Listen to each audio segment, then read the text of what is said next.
Hello, my name is Jennifer Crabb Kyles, and I want to welcome you to a very special Emory homecoming from McDonough Field and right at our beautiful new Student Center to your couch at home around the globe. We are taking special precautions to bring you a glimpse of this beautiful campus with hopes that we'll be able to safely gather next year right here together. But we're here online enjoying an extraordinary collection of programs featuring world renowned faculty, alumni, and special guests. Or check out on demand programs that you may have missed. And it's not too late to tell a friend to register and get their own all access pass. It's time to start the feature program. Stay safe, stay well, and stay connected. Greetings to all and happy Emory homecoming. We're delighted to welcome you to our program, our engaging conversation today, and so happy that you made this a priority for the middle of your day. We are at an interesting moment in history, and I note that Emory covers the globe. So although we gather at the noon hour, I'm aware that in Beijing is 12 hours ahead. So perhaps some late night viewers there. Seoul is South Korea, 13 hours ahead. Our friends in Delhi and the subcontinent of India, 9.5 hours. Welcome to all, wherever you might be today or this evening. We are days from an election here in the United States, and it seems appropriate for us to think about leaders and leadership. What traits are important in leaders? How important is the role of intelligence, empathy, wisdom? And we also think about the state of the nation, the state of the larger context in which these leaders will function. What is that state? And are those leaders well suited to address the immediate contextual challenges? In this country at this time, we are facing enormous polarization across various axes, skepticism about science and facts and evidence. There's also enormous pain, suffering, grief, and loss over this global pandemic. And of course, this is a time of racial reckoning that has been delayed or perhaps has been leading to this moment for a long time. And so we need leadership. And today we focus on remembering heroes and heroines who helped us prepare for such moments, who led us to this time. As I think about our Emory Homecoming topic, remembering our heroes, I think about the fact that when we reflect on the lives of people whom we regard to be, the best of what we represent, that's a moment for us to sort of engage in a moral checkpoint, to recalibrate our own moral compasses and asking, are we doing all we can do to improve the lives of others, even as we seek to fully actualize our own gifts and abilities and all the wonderful things we learned in the Emory University community. I would also observe, as I think about the two heroes that we focus on today, and we'll talk about others, but C.T. Vivian and Congressman John Lewis remind me that the civil rights movement was a nonviolent revolution. Think about those words, a nonviolent revolution led by church women, Sunday school children, and preachers. And for me, that is an extraordinary kind of observation and declaration that we can explore further. But it simply underlies a point that our very special guest and colleague on this program has been making all over the world, that ordinary people can rise to the moment and become extraordinary if they're willing to serve and willing to give.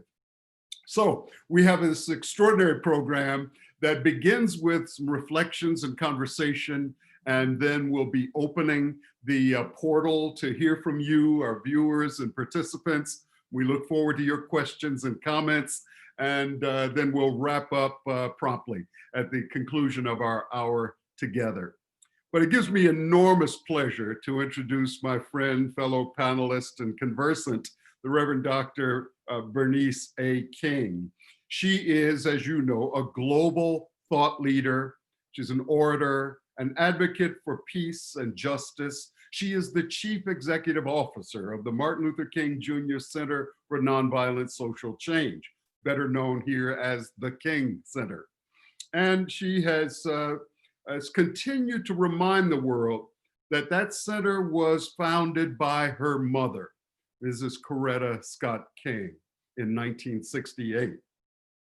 It's been engaged in a number of leading edge activities, helping to transform the world and to infuse hope into the veins of our democracy. One of the things I'm most excited about, what Dr. Bernice King has been doing, is leading what she calls the Kenyan nonviolence curriculum that's known as the Nonviolence 365.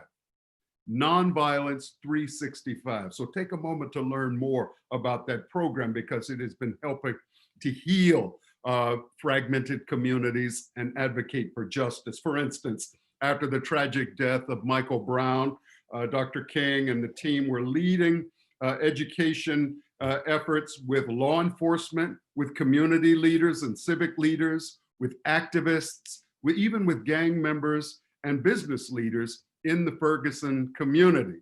And extraordinary training and leadership development. We could talk more about that. And you may have questions or comments about that kind of work. Perhaps you didn't know it was happening, but behind the scenes, it is happening, and more it's coming to the fore.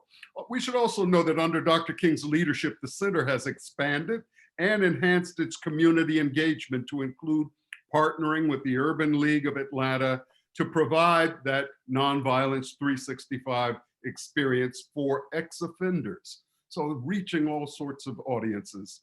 And she's initiated beloved community talks that are convening leaders and promoting racial healing and justice. She's spoken to the United Nations. She's been around the world twice and seen everyone 3 times. I like to tease her. But also important for our occasion, she is an Emory alumna twice over. I'm told that we could refer to such leaders as double eagles. So Bernice King, we're so excited to have you. And I would love you to begin your reflections on C.T. Vivian and John Lewis. And then I'll offer some brief comments following yours. And then we'll dialogue for a moment and open it to the audience. So welcome. Thank you, Dr. Franklin, and thank you to the Emory family. I am a twice over graduate, and just for information, I am the first official graduate of the Joint Law Theology degree program in the MDiv JD, 1990 graduate. There was a gentleman who came from Vanderbilt, completed his first year at Vanderbilt, and came into the program and graduated before I did, but he did not do the entire program at Emory. So I like to share that bit of history. Wow, this has been an unprecedented year, as we all know. We've lost some giants this year in so many arenas, starting in the beginning of the year with Kobe Bryant. And who would have ever thought that in this most critical, perhaps not the most critical election year, that we would lose 2 icons from the civil rights movement who focused a great deal of their work in the political arena and who were on the front lines of fighting for the protection of the right to vote and the advancement of the right to vote for Blacks. You know, when I think about them, I think about the fact that both of them on the soil of Selma, Alabama, literally put their lives on the line for this right to vote. C.T. Vivian on the steps of the courthouse, courageously, with such tenacity, and bringing his faith and his conscience to that moment with so many others there in Selma, Alabama, seeking to register to vote, and being pushed back, and he literally being beat by Sheriff Jim Clark, bloodied up, and still stood right back up with the force of his voice and standing up for what was right.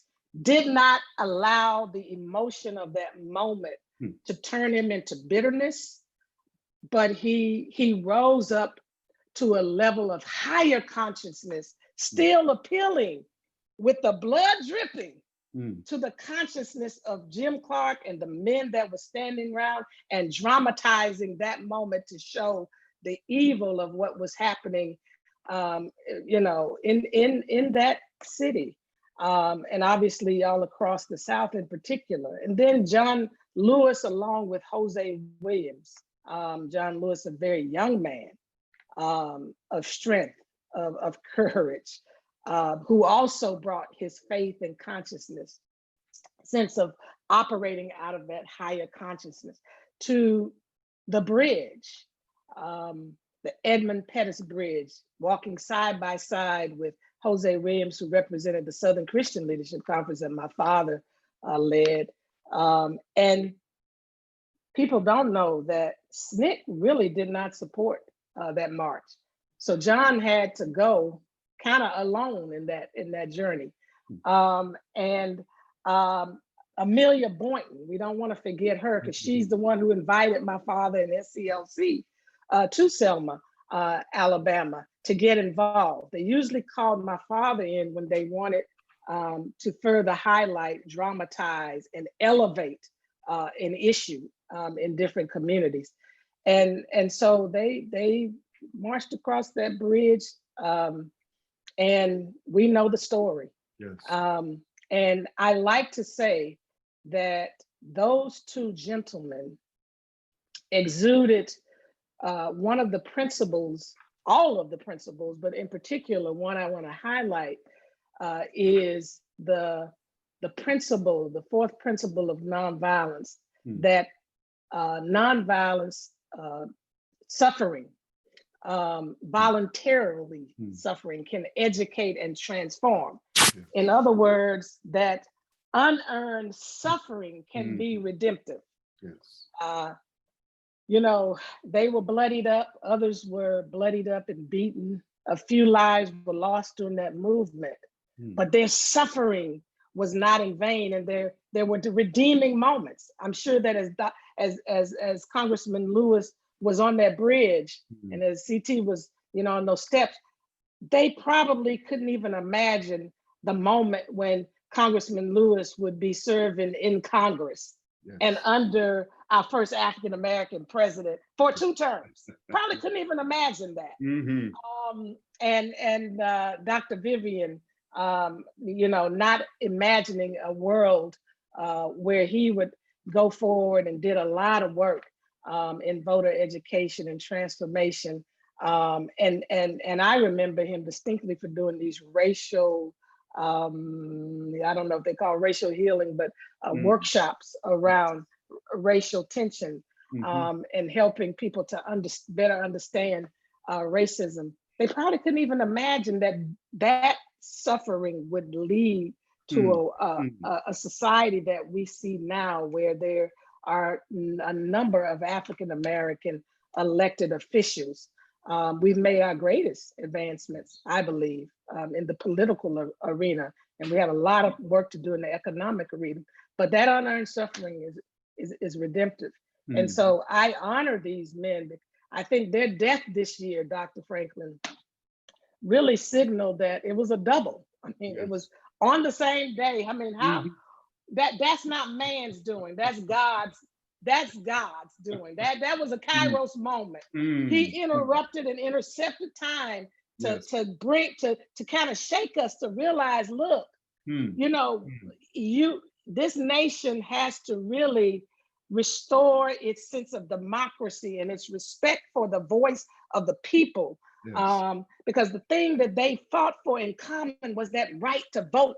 And so we've got to put a lot of energy and effort into Yes. making sure, even if it's not the restoration, we got to create a new effort at voting rights, perhaps a constitutional amendment. I mean, we may have to call a constitutional assembly to amend the Constitution, because it's always bothered me. Why do we have to go back over and over again, Yes. to pass a Voting Rights Act?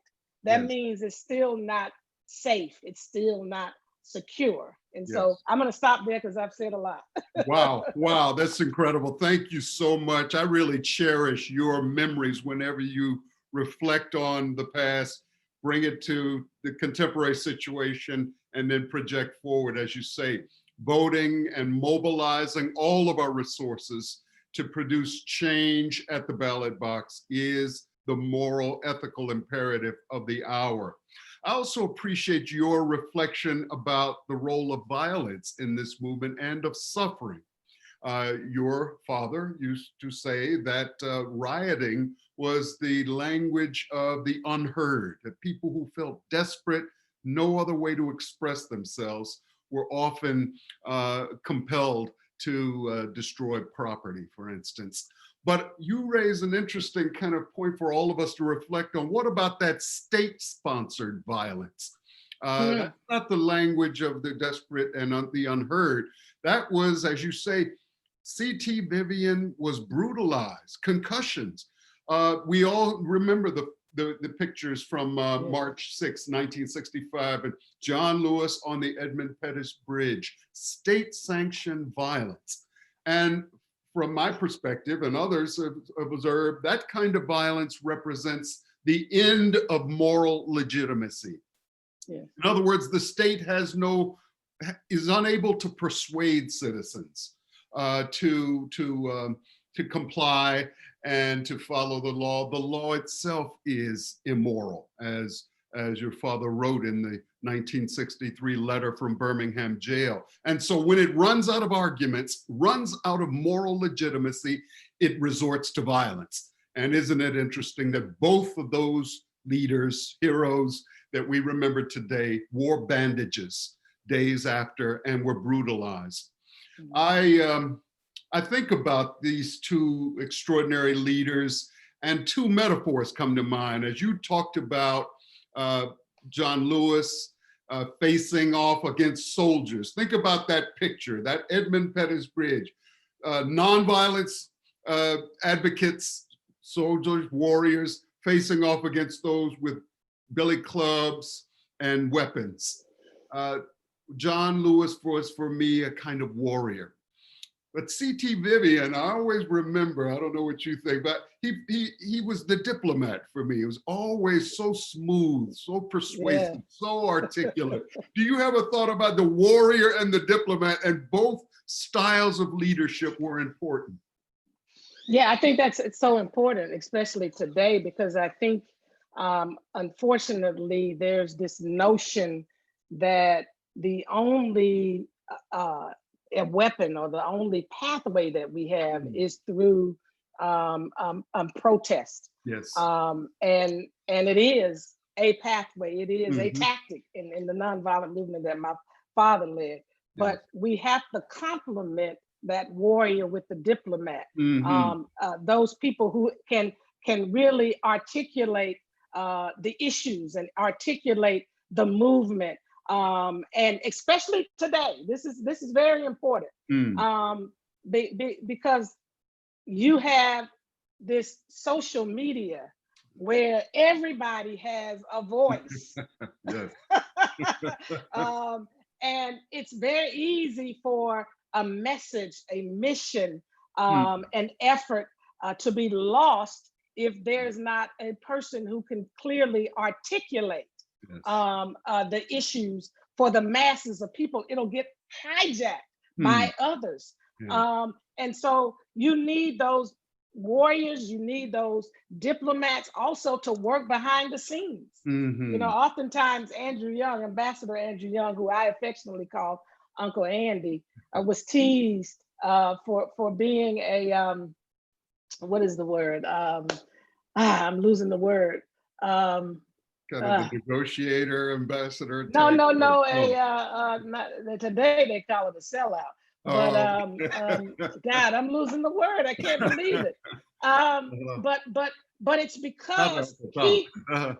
yes, and Uncle Tom, thank you. Okay, all right. I mean, they used to tease him in the movement, but the reality is my father understood the importance of different roles. Yes. You know, he knew we needed strategists. Mm-hmm. He knew we needed the diplomats, like a CT, like a Andrew Young, who could go in and negotiate and articulate what the demands are in a way that is less I won't say less threatening, but it disarms. And people have different gifts, but they are to work together. I mean, it's kind of like in the body of Christ, how we talk about all these different parts Paul talks about, but it's all a part of the body. Yes. The warrior is not to the diplomat. Yes. They are complementary. They work synergistically to bring about the change that we are seeking. Yes. And so, yes, all of that is important in a movement for social change. Wow. Wow. That's powerful. The last time you and I were together, it was at the funeral of Congressman John Lewis. And I know, and I apologize to those who are simply listening but not able to see, but I'm holding up a picture from his funeral program. And it has the young 26-year-old John Lewis preparing to deliver his speech at the March on Washington. A reminder to Emory students and all young people, there is a role for you, prepare. And then of course the 80-year-old John Lewis. But in this wonderful, extraordinary program, the very last page, and I think this was deliberate, that they wanted us to see and remember, and you all have seen that photograph of John Lewis wearing his mask. I hope you all are masking, right? He's wearing his COVID mask, standing in Black Lives Matter Plaza, right in front of the White House. What an extraordinary presentation. This is the boy from Troy, an unlikely hero who becomes a world historical figure, as Hegel would write about that. And I just think that that is remarkable, that if you're willing to serve, as your mother and your dad used to say, you can serve your way to the top, to greatness. And you know, one thing I want to say about that moment too, that was a moment of connecting the movements. Yes. That was the intersection moment for me, because there's been the misnomer is that this is a new and different movement, and in some ways it is. Yes. But I want to remind those that are part of this movement today that are younger than I am, because I'm still a part of the movement. What something my mother said, she said, struggle is a never-ending process. Freedom is never really won. You earn it and win it in every generation. There is no such thing as a separate movement. It's a continuity. Yes. And that's why it's so important that we have a deep appreciation for the sacrifices of those that have come before us, for the courageous stance of those that have come before us. I heard P. Diddy say the other day, I was listening to his interview, and he was saying that there's this new Negro, and we are not afraid. And I'm thinking to myself, the people in the 50s and 60s definitely were not afraid, because they didn't feel the need to use external weapons to make their stand for freedom and justice and equity. They used the strength of their conscience, their spirit, and their intelligence and their wisdom and their wit and their faith in God, and allowed themselves to be used by the Spirit of God to face all of that evil and injustice. And they were able literally to revolutionize the South. And you mentioned earlier about revolution. My dad said that a movement that only moves people is a revolt. I want people to hear that. A movement that only moves people is a revolt. But he said a movement that changes people and systems is a revolution. Wow. That's what that movement did. Yes. That's what John Lewis and C.T. Vivian and Joe Yes. Larry and Coretta Scott King, Amelia Boynton, Yes. Ella Baker, Rosa Mhm. Parks. Yes. I mean, so many names that we can call. Ambassador Young, Mhm. Jose Williams. You know, I can go on and on. James Bevel, James Orange. Call the roll. Call the roll. James Bevel, Diane Nash. Yes. That's what they were a part of, a revolution that changed people and systems. And although we still see the residue and the resurrection, perhaps, of some of those forces from the 50s and 60s, yes, they literally changed the laws and structures of the South, where legalized segregation is no more. De jure segregation is no more. Now we have to work on de facto, though, which is a whole nother issue. You know, you just alluded to the role of younger people, and I think it's powerful. Every year, I think the entire nation leans in on the Dr. Martin Luther King Jr. national holiday, which your mother led that movement. And it was extraordinary that every year there are extraordinary guest speakers and wonderful musical programs. And I so commend the team at, Ebenezer and the King Center. But my favorite year, the most memorable year, was the year that you were wearing a black leather jacket, and you performed kind of rap. I said, wait a minute, this is DJ Dr. Bernice King. It was awesome. And I so appreciate your willingness to step into that zone to connect with young people, as you just talked about. And I'm wondering, as I say that, maybe we can just introduce the question of, you mentioned P. Diddy. And I know we've heard some problematic comments lately from people like 50 Cent, or do you call him 50, and some others. But I want to remind people that John Lewis's final message to the world, it was actually printed in the New York Times as an op-ed piece on Thursday, July 30, even as we were burying him that day. He ensured that the world would hear from him almost from the grave. And the letter in the New York Times, go back and Google it, is titled, "Together You Can Redeem the Soul of America." Together you can redeem the soul, which is what you are saying. And that was John Lewis, an 80-year-old gentleman, this octogenarian, speaking to younger people, especially in the BLM, Black Lives Matter movement, and other youth movements, saying, my hope is in you, so you must do this. Thoughts, though, about the kind of popular artists. I mean, I really appreciate the wisdom of so many of our hip hop artists. And I was just listening the other day to Public Enemy's incredible second album. And look at the title. It takes a nation of millions to hold us back. We haven't been hearing that kind of message. So often we hear more self-indulgent, individualistic messages. Any thoughts about contemporary music, culture, hip hop? Are they in line with BLM, or are they doing a different thing? Well, and when are you going to release your next rap album? I'm a fan. I want you on my playlist. Look, I'm gonna have to go to my closet, my prayer closet, to get that together in this current climate. But when I was coming along, hip hop, there was a higher level of consciousness to the music. Yes. And it was always that way. And I think we entered into this whole individualistic, self-centered, misogynistic, and everything else culture in the hip hop community. And I think really this time is calling all of us to get in our rightful places, including the hip hop community. And I appreciate that more of them are understanding their role and responsibility as citizens of our humanity. Yes.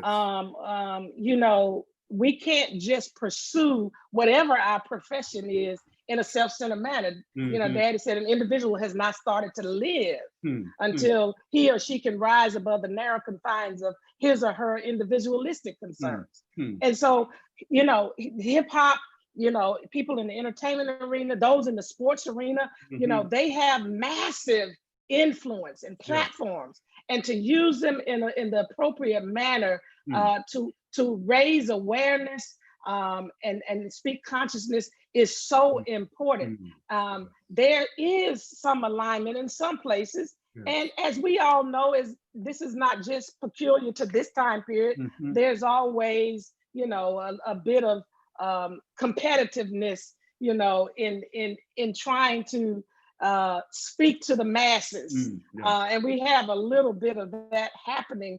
One of the things we fail gravely at is what my father challenged us in 1967. And where do we go from here? Mm, Chaos of community. And that is, he said, the nettlesome task. And he was speaking in a prophetic going forward sense, is mhm, to discover how to organize our mm, strength yes. into compelling power. Mm, And mm, so my challenge is to the P. Diddy's, the 50s, mhm, the Ice Cubes mhm, of the mhm. world, that we find a way to organize the strength of what they represent with the Black lives, the people who are part of Yes. Black Lives Matter. We know that's a banner Yes. that many people are following under, but there are Mhm, many organizations mhm, that don't mhm. carry the name Black Lives Yes. Matter, but Yes. they're committed to a pathway of nonviolent social change. And that Yes. needs to be stated, because there's, again, hijacking the message. Um, you know, there's this belief that Black Lives Matter is some kind of terroristic group. Mhm, And mhm. maybe there are those who are utilizing Yes. that banner in that vein. Yes. But I think it's Yes. unfair for us to broad stroke it Yeah. when there's some legitimate Mhm. voices and strategists and organizers in under that banner. Yes. And so, to me, I think that hip hop's music, I hope, is getting ready to shift Mhm. messaging wise, Mm. kind of like what you just, you know, spoke of, because we need it now. We know Yes. that music is so influential. It Mhm. it it it it it bypasses sometimes our rationale and reasoning Yeah. and It goes is. straight in. And so Mhm. that's why we have to be careful with the words we put out, because the Mhm. Bible is very true when it says the power of life and death is in the Mm. tongue. Mm. So we have to speak and sing and Yes. articulate messages that bring life and infuse life, especially now. Yes. Especially now. Yes, yes. Wow, powerful. So here we are, just less than 2 weeks from a consequential, high stakes election. It's a presidential election, but a lot of leaders are being determined, and certainly the state of Georgia is some extraordinary races before us with the Senate seats. Gallup and other pollsters have noted that 40% of Americans already question the legitimacy of November's election results. There will be deep skepticism. I'm just curious as And that skepticism, I'm assuming, is bipartisan. yes, indeed. Okay, Absolutely important make that to clear. underscore. It's not just one side. In fact, some observers are suggesting that no matter who wins the presidential election, there's likely on November 4th, the next day, to be massive street protests, no matter who wins. So, you know, we are such a polarized nation. But I'm just curious, I mean, as an expert, as a scholar, as a leader in nonviolent change and transformation, what would be, and I've been asking my students at Candler School of Theology, what would be your first message to the community, to your congregation, to your firm or your company or to the nation? What would you say to them as we move through that difficult period of turbulence and trying to come together after the election results have been certified? Let me couch it this way, because I know when that moment comes, it will be influenced by the moment for Mhm. me as well, Yes, because I tend sure. to operate on inspiration Yes. when the moment is there. But I think one of the most important things is that I want to extract a phrase that my father spoke to the folks gathered for the March on Washington. And that is, it's important that we conduct our struggle on the high plane of dignity and discipline. Yes. Because the stakes are already high, the temperature is extremely high. It's not just going to perhaps be massive protests. There may be extreme civil unrest that may have some violence that we've never witnessed before. Yeah, there are militias out there.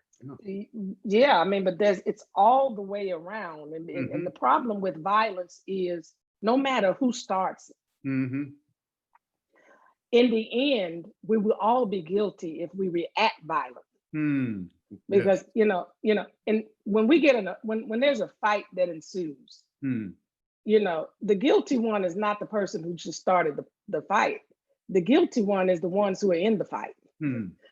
Because you're perpetuating something that doesn't have a good end to it. It's not going anywhere.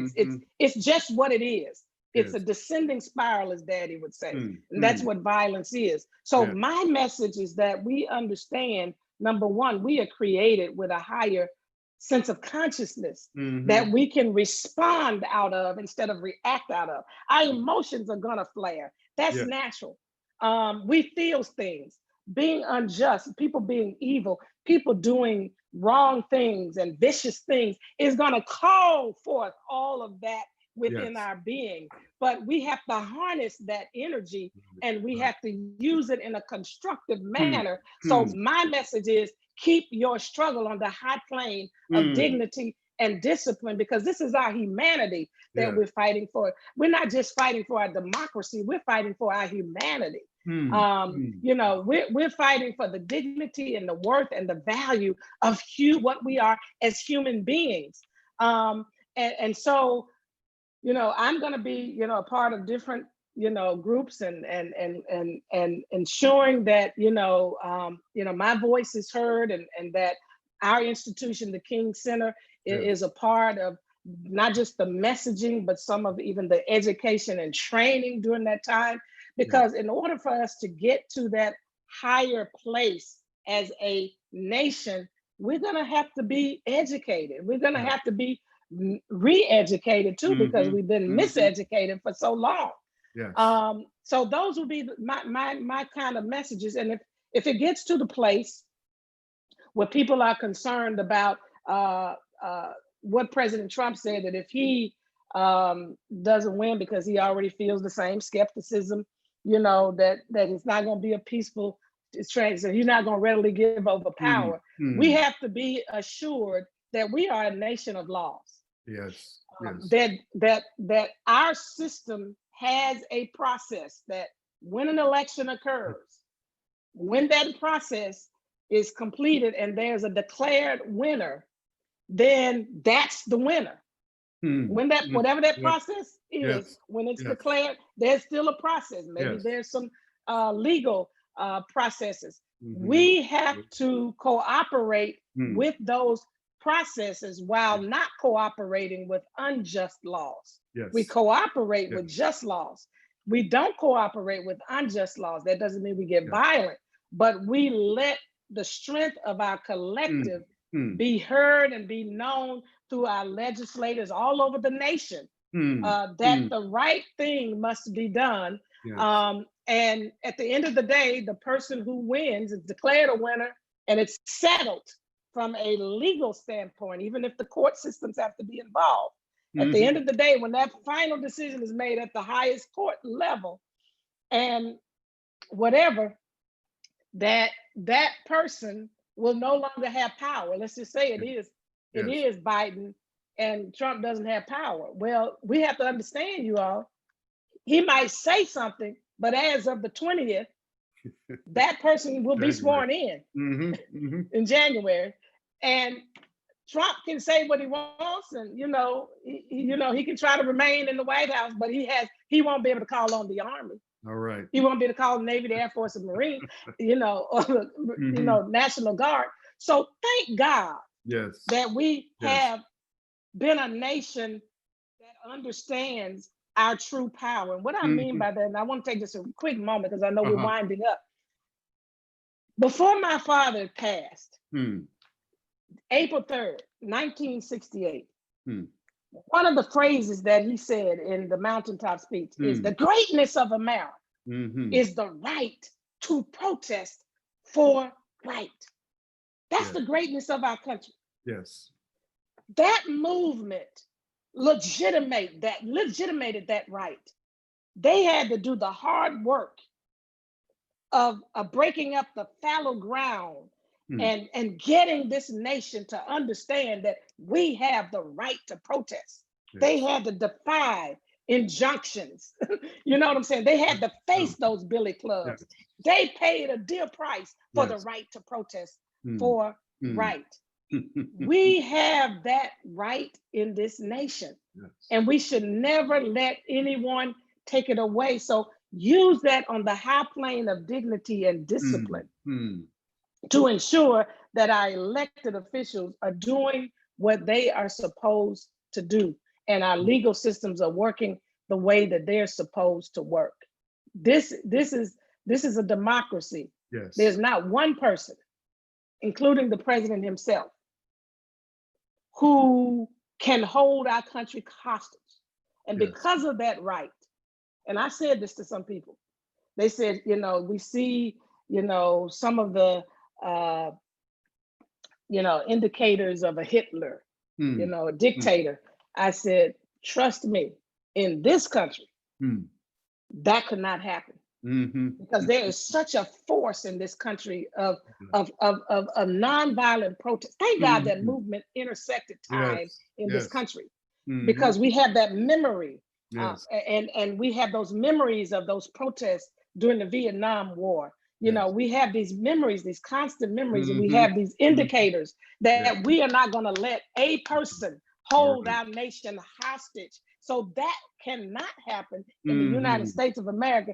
There may be a lot of bloodshed in the process because some people don't understand the other level, but it will not happen. Just be assured of that, because we are a people of laws, but we're also people of higher laws and consciousness. And we will refuse to let injustice overtake our country that way. Powerful. Wow. I hope those of you who are viewing and listening, and I hope you're tweeting and active in social media, because so much of what Dr. Bernice King, proud Emory alumna and Spelman alumna, is saying some things here that need to be heard at this moment in history. And I hope you will lift up especially her declaration that we must protest, we must struggle, but it must always aim for and remain at a high moral plane. That's such a clear, powerful, ethical appeal. And it sort of reminds me, I heard an interview with Representative from Massachusetts, Ayanna Pressley.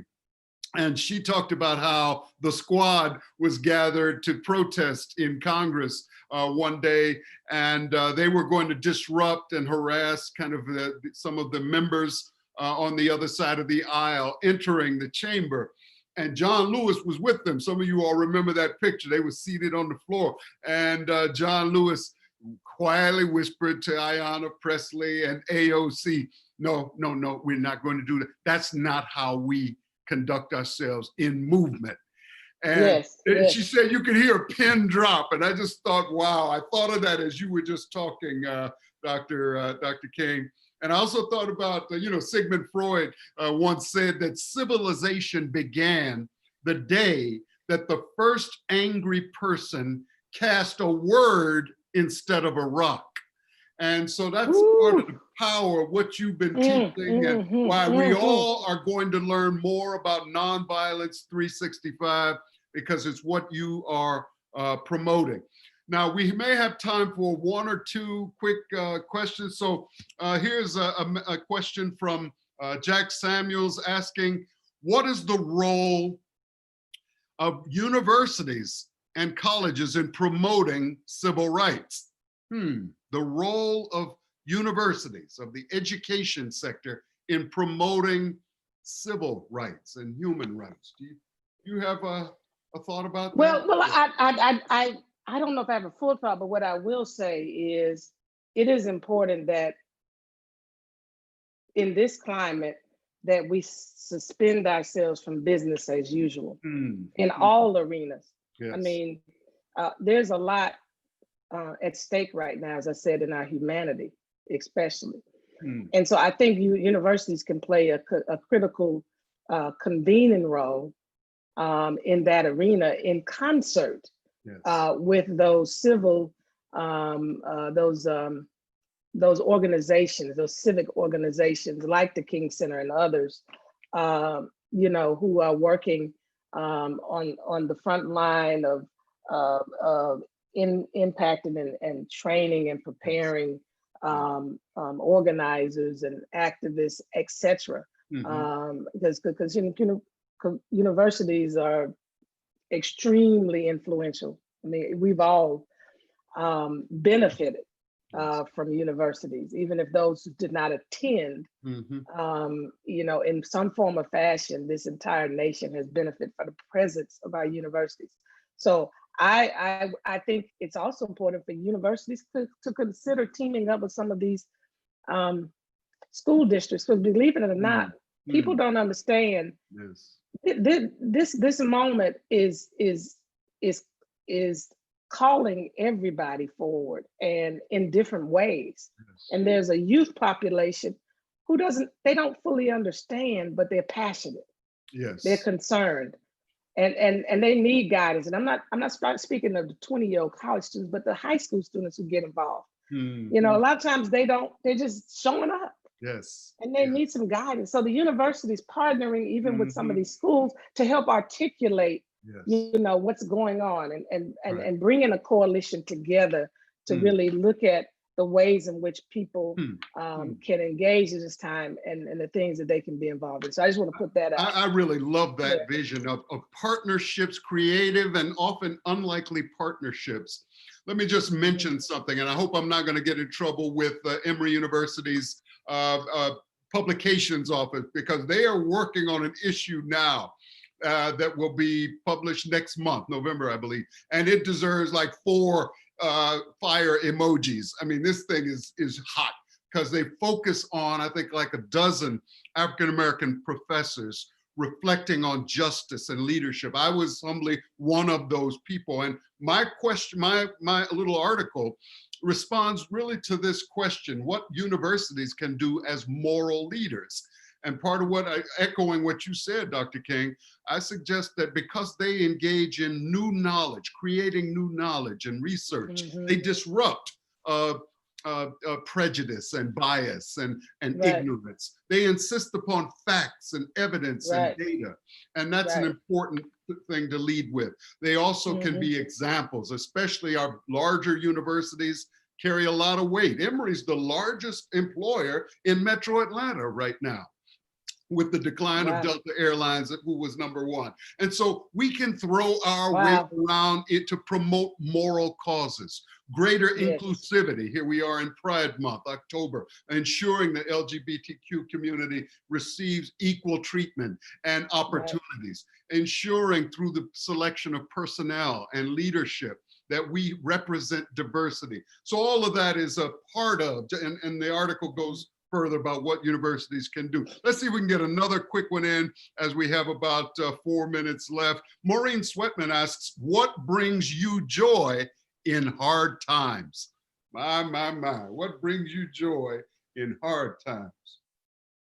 You know, for me, it's recalling and reflecting upon, you know, those moments where you see people who are determined to bring change. When you see young people involved and realizing that they have a real role and responsibility. In hard times, I think about the things that my parents and those that work with them in that movement did, because I have to remind myself that yes, these are hard times, but this nation has seen hard times. Yes. And what makes this time a little bit different, as I said, social media has made it even harder, in my personal opinion. Yes. Because there's a lot of brawling and, on social media, and, Yes. the cancel culture that we got going on. It just adds a lot of fuel to the fire. Yes. And yet, we have been tried and tested as a humanity over and over again. Yes. And we have to recall. That's why the Bible has a lot of "re" in it. When you look at, certain words. Yes. You got to remember. How many times does the Bible say "remember"? Yeah, we're Because we remembering forget a lot. heroes today. Right. Yes. Exactly. Remember. Because if you lose your memory of, then you will lose hope. Yes. You will give up. Yes. You will turn to a darker place. And so that's what gives me joy in those moments. We're going to need to wrap up there. I want to remind you all of what an extraordinary leader we have in the Reverend Dr. Bernice King, double eagle Emory, and leader of the Martin Luther King Jr. Center for Nonviolent Social Change. If you haven't visited, if you've never gone online to make a donation, there are ways that you can encourage this leader through your financial support, your spiritual support. Learn more about Nonviolence 365. I want to thank the Emory team for envisioning, having the creativity and courage to sponsor such a program. We love you. Continue to do this good work.